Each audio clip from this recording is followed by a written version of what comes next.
아름다워요. 여러분은 친구와 함께 걸으면서 하늘을 올려다봅니다. 오늘 태양이 약간 다르게 보이네요. 주변에 일종의 고리가 있는 것 같아요. 무지개 같기도 하고요. 저것 좀 봐. 친구가 전화기에서 고개를 들어 올립니다. 태양을 똑바로 보면 안 되는... 잠깐만. 저건 햇물이야. 피할 곳을 찾아야 돼. 세상에서 제일 큰 우산을 가지고 있지 않다면. 햇무리는 눈이나 폭풍우가 오고 있다는 자연의 신호입니다. 햇무리는 수많은 작은 얼음 결정으로 만들어진 구름에 의해 발생합니다. 햇빛이 그 결정을 통과하고 빛이 분열되고 굴절돼요. 마치 무지개가 있을 때처럼요. 하지만 햇무리를 직접 바라보지 마세요. 매일 볼 수 있는 광경이 아니기 때문에 보고 싶은 유혹이 강할 거예요. 게다가 정말 아름답거든요. 하지만 자외선은 망막에 노출된 조직을 태워 심각한 손상을 입힐 수 있습니다. 그럴 위험을 무릅쓸 가치는 없어요. 선글라스가 있다면 괜찮아요. 이 현상은 약 40분 정도 지속됩니다. 이 구름은 가끔 밤에 달 주위에 으스스한 고리를 만드는 것과 같은 구름이에요. 2020년 6월 사람들이 보고 있던 건 하늘에 나타나는 드문 폭풍 형태인 모루구름이었어요. 강한 기류가 수증기를 위로 운반할 때 형성되는 공기는 성층권의 바닥에 부딪히면서 팽창하고 퍼져 나갑니다. 그것은 밀도가 높은 구름을 우리가 보게 되는 멋진 모루 모양으로 밀어넣고 때때로 버섯 모양이 되기도 해요.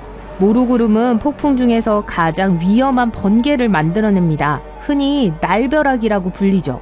이 번개는 폭풍우가 수킬로미터 떨어진 푸른 하늘에서 마법처럼 나오는 것으로 보여요. 이런 유형의 번개는 모루 꼭대기에서 나오며 일반적인 번개보다 10배 더 강력할 수 있습니다. 사람들은 거대한 구름을 본 후 너무 놀라서 뭔가 끔찍한 일이 일어난 거라고 생각했어요. 지역 주민들은 무슨 일이 일어나고 있는지 당국이 설명하기도 전에 소셜미디어에 큰 구름 사진을 올렸어요. 당국은 그것이 단지 아름다운 자연현상에 불과하다고 알림으로써 모든 사람들의 두려움을 가라앉혔어요. 이 구름은 흩어지기 전에 보통 한 지역에 머무르는데 바람이 얼마나 강한지는 상관이 없어요. 프랑스 서부 해안을 바라보면 레섬을 볼 수 있습니다. 아름다운 푸른물, 깨끗한 모래 해변, 멋진 등대 덕분에 이 장소는 매우 인기 있는 휴양지예요. 하지만 아마도 레섬에서 가장 멋진 부분은 해안 바로 너머로 보이는 사각형의 파도일 거예요. 이 이상한 파도 모양은 바다 위에 있는 거대한 체스판처럼 보여요. 섬을 찾는 많은 방문객들은 이 파도에 매혹당하고 이 자연현상의 사진을 찍기 위해 근처의 등대와 같은 높은 곳으로 갑니다. 물속에 이 네모난 무늬를 내려다보면 마치 그 아래에 금속 격자 같은 것이 있는 것처럼 보인다고 해요. 그리고 이러한 파도 패턴이 정말로 매혹적이긴 하지만 멀리서 즐기는 사람들이 현명한 거예요. 그 사람들은 물 밖에 있어야 안전하다는 것을 알고 있어요. 이 사각 파도가 어떻게 발생하는지 이해하기 위해서는 우선 파도가 어떻게 발생하는지를 아는 것이 중요합니다. 일반적으로 파도는 국지적인 바람과 날씨에 따라 수면 위로 수킬로미터를 이동할 수 있습니다. 심지어 날씨가 다소 평온해 보이는 날에도 다른 곳에 위치한 폭풍이 주변에 잔잔한 물에 영향을 미치는 맹렬한 파도를 몰고 올 수 있어요. 파도가 먼 육지의 해안으로 이동할 때 그것은 놀이라고 부릅니다. 이것은 국지적인 바람에서 발생하는 파도와는 달라요.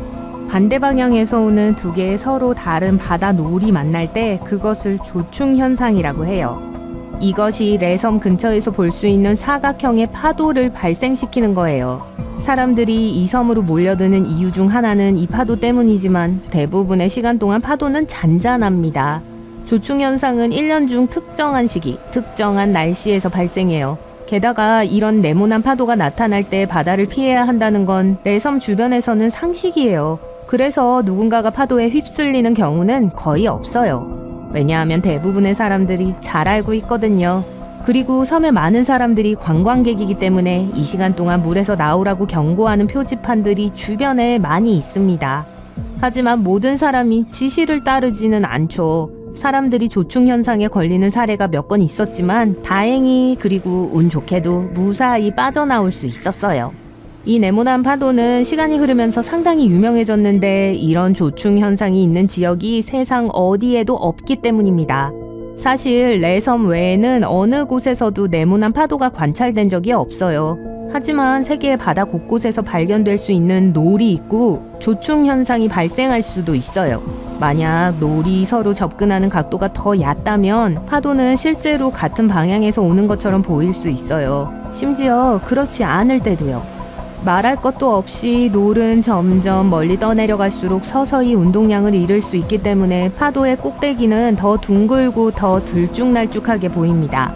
내 섬의 특정한 바람과 날씨 패턴은 모든 조건이 맞아 떨어져야 발생하는 현상이고 누구나 명확하게 알아볼 수 있는 조충 현상을 만들어요.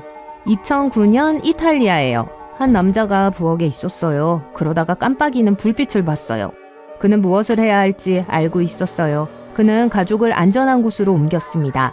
몇 초 후에 거대한 지진이 전 지역을 강타했어요. 가족은 그의 빠른 행동 덕분에 살아남았습니다. 그는 이 깜빡이는 불빛이 지진이 일어날 거라는 신호라는 걸 알고 있었어요. 사람들은 오랫동안 이 신비로운 불빛을 봐왔고 어떤 사람들은 그것이 우주에서 오는 어떤 징조라고 생각했어요. 과학자들은 그런 사람들을 믿지 않았지만 사진의 발명 이후 이 이상한 빛에 대한 점점 더 많은 증거가 나타났습니다. 곧 그들은 그 연관성을 깨달았어요. 불빛이 나타나고 곧 지진이 일어납니다. 조사를 해본 결과 과학자들은 실제로 수백 년 전의 지진 불빛에 대한 기록을 발견했어요. 지진이 일어나기 직전 땅에서는 푸르스름한 불꽃이 뿜어져 나오고 있었어요. 소름 끼치죠?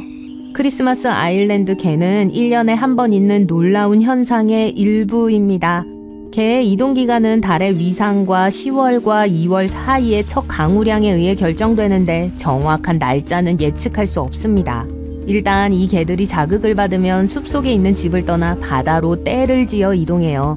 수백만 마리의 붉은 개들이 섬을 가로질러 도로를 막으며 바다로 향하는 모습이 관찰됩니다. 그리고 곳곳에서 알을 낳고 다시 숲으로 돌아와 다음 해까지 기다려요. 인도 메갈라야 주에는 완전히 살아있는 나무 뿌리로 만들어진 다리들이 있어요. 이런 다리들은 한 번에 50명 이상의 사람들을 지탱할 수 있을 만큼 튼튼한 엉킨 두꺼운 뿌리로 이루어져 있습니다. 가시와 자인티아 부족은 이 기이한 다리를 만드는 기술의 달인들이에요. 그들은 개울을 쉽게 건너기 위해 다리가 필요했어요. 이 뿌리 다리들 중 일부는 180년이 넘었습니다.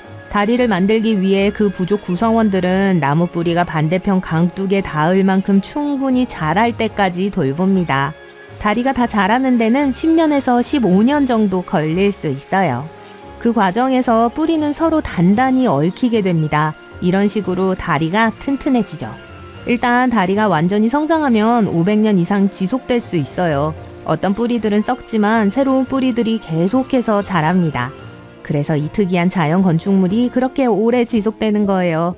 빛의 기둥은 땅에서 하늘로 날아오르거나 구름에서 아래로 비추는 다채로운 빛의 줄기입니다. 보통 추운 온도에서 햇빛이 공중에 떠다니는 얼음 결정으로부터 반사될 때 형성돼요. 얼음 결정이 공기 중에 높이 있을수록 밝고 화려한 이 기둥은 더 커집니다. 일출과 일몰에 가장 흔히 관찰돼요. 전 세계에는 형광빛으로 가득한 숨겨진 동굴들이 있어요. 이 빛은 동굴 안에 아늑한 집을 만든 수백 마리의 야광충에서 나옵니다. 어떤 동굴은 3천만 년 이상 됐어요. 대부분은 뉴질랜드와 호주에서 발견됩니다. 벌레 자체는 사실 빛을 내지 않아요. 하지만 애벌레는 점액으로 만들어진 실크 줄을 형성합니다. 이 끈은 그물을 만들어요. 이 그물이 동굴 전체를 밝게 비추죠. 그들의 목적은 야광벌레가 먹을 수 있도록 파리와 다른 맛있는 곤충들을 유인하는 거예요. 무지개 다리는 100% 진짜예요. 필리핀과 인도네시아에서 온 이 다채로운 불가사의는 레인보우 유칼립투스 또는 레인보우 껌이라고 불립니다. 무지개 빛깔은 오래된 나무 껍질과 새로운 나무 껍질의 대비에 의해 만들어져요. 나무 껍질의 얇은 표면층이 벗겨지면서 더 밝고 더 눈길을 끄는 색깔의 새로운 층이 드러납니다. 새로 나온 나무 껍질은 녹색이고 그 다음에는 보라색, 빨간색, 그리고 마지막으로 갈색으로 바뀝니다. 이것은 나무가 포함하고 있는 엽록소 때문이에요. 그래서 나무 껍질이 초록색이에요. 각각의 나무 껍질 조각이 나이가 들매 따라 엽록소를 잃고 천천히 그 색깔을 바꿉니다.